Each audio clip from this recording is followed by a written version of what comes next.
Welcome back to Breakfast Central. It's time to find out what the big stories making headlines today. The big stories making the headlines. And joining us to discuss this is public affairs analyst Sesan Okunade.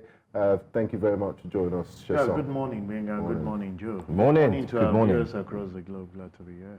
Great to have you here. A lot to talk about. Yes. A lot to talk about. You know. But I mean, I'll let Benga do the honors as he takes us through the very first paper for this morning. Okay, Benga. let's look at the Daily Independent newspaper. The headline screams in red, lingering crisis. PDP BOT meets today. National Secretary positions top agenda.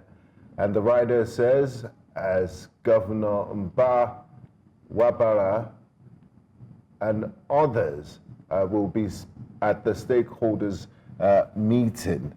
And also still on the Daily Independent newspaper, there's a letter of gratitude by His Excellency. I believe it's an advert. We have also Atiku political desperation responsible for PDP's catastrophic disintegration, says the APC. And Kiyamo says, the Minister of Aviation and Aerospace Management, Festus Kiyamo, says, I'm excited with Independence Award and recognition. Interesting developments there. But let's, Sesan, I'd like to have your take on this. It seems the opposition in Nigeria is in disarray. I don't know if it's as a result of their own doings or external machinations, which some have alleged from the ruling party. Yeah, well, for me, if people are saying external influence is destabilizing them, you just ask yourself as a family man, if you don't put your house in order, you allow external forces. So most likely, you as the head of the family or someone that is supposed to hold the home together has failed one way or the other, and the people who are considered to be the followers to look up to you have actually had that trust gap. So you discover that everything will go this array. As will speak to me, I don't think the opposition party, they have that an individual or two that you can call a leader that they can have an insight. A lot of people will tell you that, no, it's political party, we all have stake in it. But you still need someone to give direction to everything that you're doing, somebody that you can all look up to. We all know the role Asiwaju played, you know, during the period of amalgamation of all the political parties. There was someone everybody could look up to say, guys, can you just, let's put, you know, caution to this, can we go this route? And everybody just, whether it's right or wrong. Not necessarily the position of the national chairman of the party. Not. There must be a leader. That other one take maybe one or two instructions. A lot of people, that's how politics works. If you go even to United States of America, go everywhere, there are individuals that are behind the scene that some of these national chairman, secretary, those political office holders, we always looked up to. When we had issue in Lagos, I will make reference to that. The last saga we had at the House of Assembly. You saw the position of these leaders that we have at the GSC. I'm sure you know they are leaders that you have in the state that give direction to things, and otherwise everybody will just be, because three of us are here now, we can assume that we are of the same level. So when there is a divergent view, who do we look up to? Joe has his own position. Benga, you have your own position. I have my own position. So we want a prevailing, but we must all go to someone we all look up to who we feel may not be biased. And we say, Joe, well, your view is very correct, it's right, but at this point in time, I feel politically we need to just adopt part of what Benga said and just cumulate it with what Sesan said and see the way forward. Very soon we will definitely have a way, and everybody will just key into that. And I think that's what PDP and all other political parties currently are lacking. Everybody seems to be the boss and not ready to listen to individuals. But I would say, I think in one of the writers, APC for me still stick to their gun. You have no issue of saying that somebody's manhandling of the party is the reason for it. Yeah. You have your own problem you are facing. Well, the PDP also fired the first salvo, and I guess they have a right to reply. So well, for me, I keep saying it. As far, well, it's politics. Maybe I always speak from the place of a private person to say, when they fire back at you, at times they say silence is golden. You just look at it, jump and pass and move on, because when you reply, what value have you actually given? It has not actually, otherwise you just be opening certain things that is not. They already have their issue. Yeah. You have yours you're managing. Look at ways at which you can continue to prove by your deliverables and action that you are better off, rather than giving a response, and that will just be what everybody will now look up to for discussion. Let's. I'd like us to touch on the Daily Times next, because there's nothing really much on the first paper we looked at. It's just a eulogy and praises, of course, to Mr. President. But let's move on now to Daily Times. I think this big story here on the front cover is one that many Nigerians, you know, many Nigerians were waiting for, because he's been quiet for quite some time. Many thought he would get his ministerial appointments, but it didn't turn out to be so. Possibly, maybe people said what he wanted wasn't what he was given, hence why he decided to, you know, shrink back, you know, and let the APC continue. He also had mentioned what he had done for the APC, but that's not for me to say. We do have you here, Sesan, to, you know, bring some juice into this story. El Rufai blasts APC over poor leadership. That's a big one. He's spoken at last after a long while. On the front page there, you see the Africa Energy Summit taking place in Tanzania there. Samia Suluhu Hassan, the president of Tanzania. You see her with world leaders. Of course, you can see President Bola Ahmed Tinubu also standing there. Insecurity. Senate rallies support for troops. Abuja court summons Obasanjo Aduda over property dispute. Abuja court summons Obasanjo. Interesting developments. There. I'm telling you, indigenous tech will drive revenue trade at Tinkan Port. Customs says. I do have a lot to talk about this if I'm given the opportunity concerning this, because, you know, anyway. CBN gives license renewal fee waiver to BDCs. Anyway, Sesan, which one would you look at? I think let's start off first with El Rufai coming out to talk about APC's poor leadership. El Rufai is part of the game. He's been part of them before now. I'm very sure he's speaking from the place of as an informed person about things that are actually going on. A lot of people, I expect a response, like you said the other time, from the presidency to definitely react to El Rufai. And you can know the direction that will go to say. Yeah, one of the spokespersons has to justify he must his fulfill job. his work to just get back to him to say he's reacting to maybe certain things we don't know that it's actually making him to say that. But I have this to say that we have a lot of gap as we speak in the way things are going on. Things are not looking nice for an average Nigerian, and you can't blame that on any other person than the leadership of the country. It may not just be only Mr. President. There are other lieutenants that works with him. And you ask yourself several questions on the things that are happening. It's pretty difficult for an average Nigerian to feed the foreign exchange, in as much that they might claim for now that it's stable, but you ask at 1,600 and maybe 40 or 650, is that the way to go for an economy of ours? Are we really maximizing the good things that we have in terms of population to attract people for foreign direct investment? A lot of traveling have actually been embarked upon by Mr. President.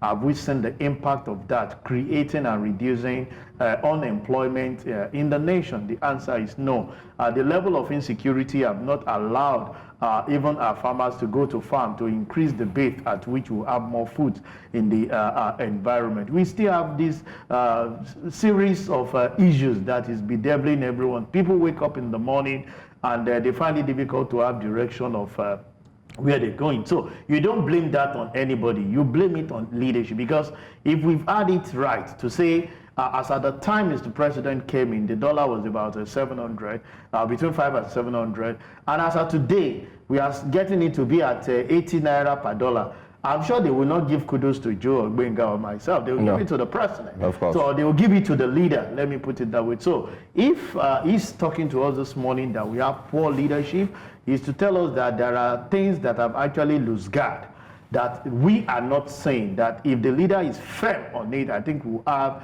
more direction, because people have so much. Understand, being a might understand the inner workings of. He has been a governor, and that is a position of leadership, if you ask me. So you understand the dynamics, and he's speaking from that perspective to say, as a leader, some of the promises Mr. President gives, we are still struggling to have the impact of some of these things. We are not getting the value. But the APC, the current leadership, will tell you that, they're just a year in office. They're not even at the second year mark yet. That some of these travels, some of these policies need time to come to fruition. But we should not forget the fact that this is a continuity from a past. It's the same political party. How much of the achievement of last administration are we actually capitalizing on? Because while President Buhari was going, he said he did a lot that the new administration would definitely ride on to give succor to Nigerians. But we've not seen what we heard after his exit, that we have actually been living a cosmetic life, that they've actually just been window dressing and decorating a lot of things that this administration has come to unravel. That's to tell you the inconsistency in part. So does that mean that the leadership of the party at that period do not have insight into what was going on? Because all we were thinking is that with so much, Buhari said this 8 years is a period for you to go through these processes as the new administrations are coming in. And we heard that from Mr. President. In one of his campaigns, he said in my dialect, Elofo Kobale, Amajawale. We have not seen anything Jawale. At this point, it's not that we are, I'm saying, it's just we are using the word. Is that a campaign strategy that we did not see? Because while that statement was coming on board, I want to have a belief that they have an insight into things that are actually happening. And it speaks volume for when you see people reacting to say, we do not believe in this administration, we do not have, because you are there as part of the last administration, being a leader of the party, you have the mandate, you came out and said, guys, we understand your hardship, we understand the things that you're going through, go and calm down, we are going to change the dynamics of things. And what we get is quite different from the promises that you get. Is it until when we now have 3 months or 4 months to the end of the administration, then the new coming administration, whether them or new person, will now come again and say, those promises we can't continue like that, because day by day we seem to be having previous administration done better than this in terms of what, because I know when Buhari came, people said it was better than Jonathan. That was what everybody said. And what we heard then is that we are trying to change this. The things that PDP have done, they've actually messed up the economy. They've messed this. When we saw that things were going up. And now, if you asked me as an individual, the statement from Mr. President because that was the reason I would say it. Some of us were like, let's give him the privilege. This man seems, because it's just an handshake with the last administration, but it's far from it. It's to tell us that even that period, it was far from it, and we could not have that connection as we speak. Because what a lot of us are expecting is that by now, maybe petrol would have been an issue where we'll be buying less than 100 naira. We've seen some of the things. We've seen Port Harcourt refinery come upstream. It has no impact. We've seen Warri. It has no impact. On the bottom line, we've moved from 187 to 300 to 400 to close to 1,000. Just recently, we saw the increase from 935 in December to 990.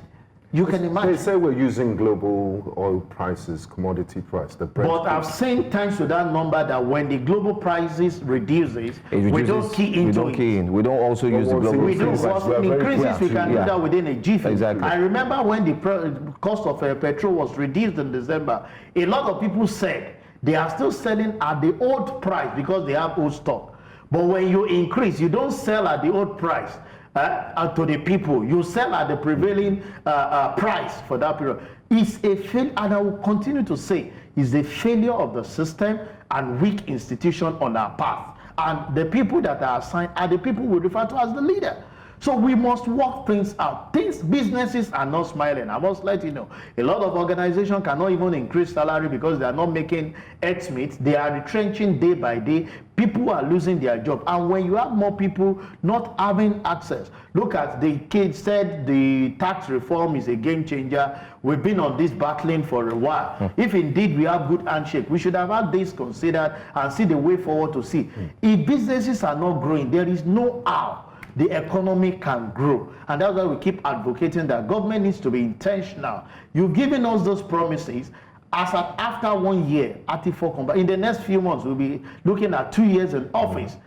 We'll come up with some of these achievements that has not impacted an average Nigerian. How much do you use in fueling your car as we speak? Very expensive. When you compare the level at which the cost of fueling your vehicle in consonant with your salary, you discover that a lot goes into that particular thing.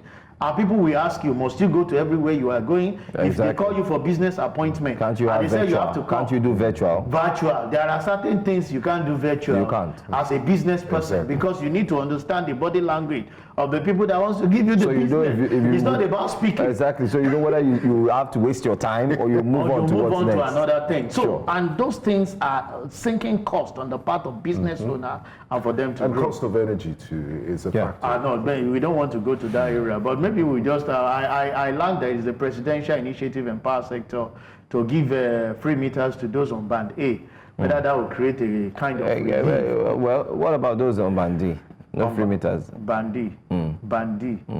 Well, do they even have light to monitor? Okay. I mean, even the free meters is more, it's to make the collection efficient because they're paying exactly. It's to take more money from it's people. what was actually advocated for, because when you're on band A and you're on estimated billing, it's crazy. It's crazy. But now you can have the meter, and you can monitor what you're doing and be able to have Very projection in the things you're doing. So I think it's a step in the right direction for government to have said that, and they are giving it from what I heard free to everybody. Just that I don't know. Currently they're on band A. So maybe when we finish band A, it's level now. It's level by level. From band A, the plan is to uplift everybody to get to band A. So maybe by the time we finish band A, you can now ask on your own. You know, a lot of people are actually making that request. Can you please convert us to band A so that we don't mind to pay more? Exactly. We want the availability of the supply. All right. We have less than 3 minutes to go. Let's touch on the Vanguard newspaper very quickly. I'm afraid we also forgot to mention that you can call in. But then again, 5,144 Nigerians face arrest, deportation from U.S. I did see 3,000 something. Yeah. But now I think this is a 5,000. So updated. One of my questions was how did they get the data? You know, data. How did they get it? But if you look below, commission. Yeah. But then again, if you look below, it says 3,690 among non-detained immigrants, 1,454 in detention for various offenses. Federal government's interagency committee already in place, if that's according to NITCOM. Anyway, let's take on more. Atiku Obi El-Rufai's attack on U.S. pitiful. Pitiful. I mean, that's what Sesan said earlier. Yeah. That someone would have to respond and justify their pay. So I guess that statement is attributed to one of the presidential spokespersons. Anyway, how Wike bankrolled Bala Mohammed's governorship campaign, Dogara speaks finally. In other words, I heard he told Bala Mohammed to hush, to keep mute, that he's talking too much because Wike bankrolled, his political campaign and aspirations. South governors declare support for Tinubu's tax reform. Governor Biodu groups oppose Sharia in Southwest. Edo governorship poll, we're challenging 765 polling units results. PDP witness tells Tribune. We did talk about this in the first hour. Let's quickly touch on one because we're running out of time. Let's look at the big header there, 5,144. Nigerians face arrest, deportation from U.S. What's your take as well on Trump's stopping the funding for HIV? Trump should understand that is father of all, and you should be careful in some of the policies he's actually given, because when you don't give attention to those that you consider as less privileged in Africa, they might continue to become a burden that you will not be able to bear on the long run. As regards policy about asking people to go back to their country, for me, it's good. And you should not just do that on those that are actually being deported. You should use his office to see how to checkmate the leaders in question. Because there's a way all the leaders galvanize and meet, be able to push issues to them. And I will continue to tell you that Africa is blessed. The only thing we lack is having a good system, infrastructure, and leadership direction. Just like we said about political party. If you don't have good leaders to give you the direction, leadership that are greedy, they are personal, all they think about is personal things, these are problems you are faced with. If some of these developed countries have access to the natural resources that we are blessed with in Africa, I'm not talking of Nigeria alone. There are several untapped. There are several illegal mining going on that individuals are actually gaining that thing for themselves as against the use for humanity. I'm telling you, there is no place to be than Africa. But rather than you engaging, even when you don't even have the process, can you engage people who understand the process and learn from them? We don't learn in Africa, and that's why we are where we are today. We are blessed. Go to the all 37 states in Nigeria as one natural resources or the other that they can. I tell every individual, let's leave oil that they said they discovered in Lagos. Do you know I was in Israel at a particular trip, and I saw that to even go to this river, Jordan, go to everything, they make hell of money for tourism. We have waterside in Lagos where you can invite. If you provide some of those things, you can use it to generate revenue on your part. So there is no state, go to Osun State, but what everybody relies on is the money from the central. And without having any initiative, very few governors are actually utilizing the resources they have, the IGR that they have. You see after some exit of certain set of people, what we get is that the promises they gave us will be going, possibly in retrogression. And that's the challenge. If he's telling us that go back to your country, challenge people, if you have more accountability, I keep telling every individual, I've had opportunity to travel, even outside the country. The only thing that makes the difference between that other nation you are going, whether you want to say UK, US, Canada, it's because they have a system that works. Their leaders are held accountable. You've seen severally where people will resign their office. Have you ever heard of anyone in any politician? Please, I stand to be corrected.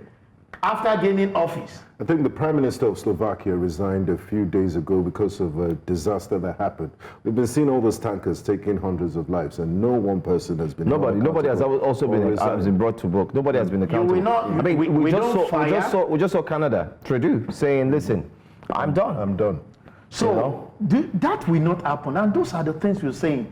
These failures that we're seeing, when you hear about the death of hundreds in a day, in a week, to issues that you can avert. Because if the agencies concerned about some of these things are doing what is needful, we won't be having those disasters. Exactly. One of the biggest reasons why we are where we are today is because there's zero consequences for behavior. Yeah. Then I've said that answer that our consequential management is zero. So you can do that thing, and you see the problem we are creating is that the younger generation are watching. So when there are no consequences, they will do more. And when you learn something from someone, those that train us, those good things we have today, we are far better and they are prouder with it. So same is applicable when you are learning bad things. You go somewhere and somebody comes late to the office as the boss, you don't know that people are watching you. When they get in there, you have a precedent. Say, what's your problem? How do you expect me to come early? When my so person was there, it doesn't resume until 10 o'clock. Okay. But when you have a boss in such a way that by 8 is on seat, it puts you on check to know several things we're doing. So anything you want to say, that leadership direction is key So that even those that are around you, you will see that at the beginning of Buhari said, he said body language, Buhari's administration, but the body could not move to change so much things to the end of thing, and that's where we are today. Always a pleasure having you, Thank you very much, Sesan, helping us with Thank the you very analysis much, of the Joe and papers. Benga. It's glad to be here. Everyone, Great, great.